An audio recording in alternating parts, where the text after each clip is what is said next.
Nabi Sulaiman menolong seseorang dari kejaran malaikat maut. Nabi Sulaiman, juga dikenal sebagai Sulaiman dalam tradisi Yahudi dan Kristen, adalah tokoh penting dalam Al-Quran, Alkitab, dan Tanah. Beliau adalah seorang nabi dan raja, serta dikenal sebagai pembangun bait suci pertama, Baitul Maqdis. Nama Sulaiman sering muncul dan dikaitkan dalam berbagai legenda, terutama yang berkaitan dengan hal-hal magis dan mistik. Nabi Sulaiman merupakan putra Nabi Daud dan merupakan keturunan ke-13 Nabi Ibrahim. Setelah Nabi Daud wafat, Nabi Sulaiman menggantikannya baik sebagai raja yang mewarisi tahtanya maupun sebagai nabi yang terus mempublikasikan risalah kenabiannya untuk disampaikan kepada umatnya. Salah satu mukjizat yang Allah berikan kepada Nabi Sulaiman adalah kemampuannya memahami bahasa binatang, menaklukkan angin dan lain sebagainya. Ini merupakan anugerah yang sangat unik dan menunjukkan kebesaran Tuhan. Nabi Sulaiman terkenal dengan kebijaksanaan dan kekayaannya. Dia melampaui semua raja di bumi dalam hal kekayaan dan kebijaksanaan. Seluruh bumi berusaha menghadap Salomo untuk menyaksikan hikmah yang Allah tempatkan dalam hatinya.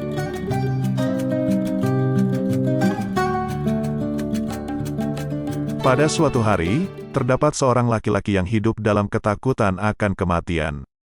Dia berusaha sekuat tenaga untuk menghindari takdir yang pasti ini.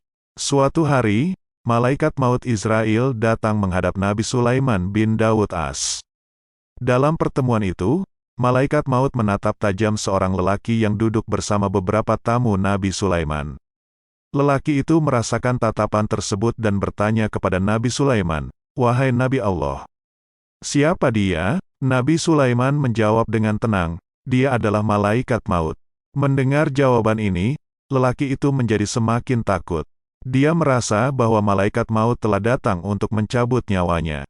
Dalam kepanikan, dia memohon kepada Nabi Sulaiman untuk menyelamatkannya. Nabi Sulaiman, yang dikenal karena kebijaksanaannya, bertanya, "Bagaimana caranya agar aku bisa menyelamatkanmu?"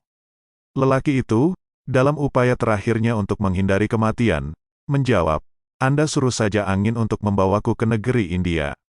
Mungkin saja dengan begitu dia akan kehilangan jejakku, dan tidak akan bisa menemukanku." Mendengar permintaan ini, Nabi Sulaiman memerintahkan angin untuk menghantarkan lelaki itu sampai ke ujung negeri India dalam waktu sekejap saja. Angin pun segera melaksanakan perintah tersebut. Sesampainya di sana, malaikat maut kemudian mencabut nyawa lelaki itu, dan menegaskan bahwa takdir tidak bisa dihindari.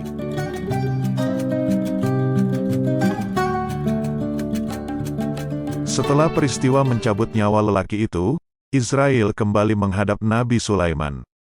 Nabi Sulaiman, yang penasaran dengan tindakan Israel sebelumnya, bertanya, "Kenapa tadi Anda melirik kepada laki-laki itu dengan tatapan yang tajam?" Malaikat maut menjawab dengan jujur, "Aku merasa sangat heran. Aku diperintahkan untuk mencabut nyawanya di negeri India. Namun keberadaannya saat itu sangat jauh dari negeri itu." Israel kemudian menjelaskan bagaimana, dengan bantuan angin yang dipanggil oleh Nabi Sulaiman, lelaki itu tiba-tiba berada di negeri India, tempat di mana Israel seharusnya mencabut nyawanya. Dengan demikian, Israel berhasil mencabut nyawa lelaki itu tepat seperti yang telah ditakdirkan oleh Allah Ta'ala. Kisah ini memberikan pelajaran mendalam tentang takdir dan kematian. Setiap yang bernyawa pasti akan mati, dan setiap manusia tidak bisa menghindar dari takdir kematian. Ini adalah sebuah kebenaran yang sudah menjadi ketetapan Allah SWT. Meski kita mungkin berusaha menghindar atau melarikan diri, takdir akan selalu menemukan jalannya. Ini adalah sebuah pengingat bagi kita semua untuk selalu menghargai kehidupan dan menerima kenyataan bahwa kematian adalah bagian dari siklus kehidupan.